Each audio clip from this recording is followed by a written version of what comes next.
الله تعالی فرمایي اے نبی صلی الله علیه وسلم د خپل اوچت رب نوم په پاکۍ سره ستاینه وکړه. هغه رب چې د کائناتو ټول شیان یې پیدا کړل او بیا یې هغه یو اندازه برابر کړل.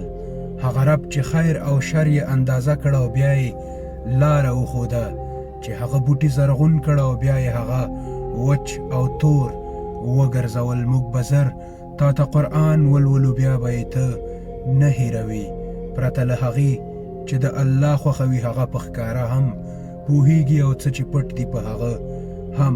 موږ به تا ته د آسانې لارې آسانتیا درکړو، نو ته نصیحت وکړه که نصیحت فایده رسوي. څوک چې یریږي هغه به نصیحت مني.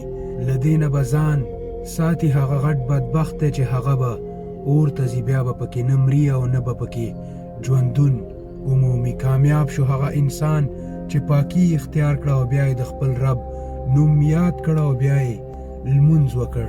خو تاسې د دنیا ژوند ته ترجیح ورکوئ په داسې حال کې چې آخرت ډېر غوره او باقي پاتې کېدونکی دی.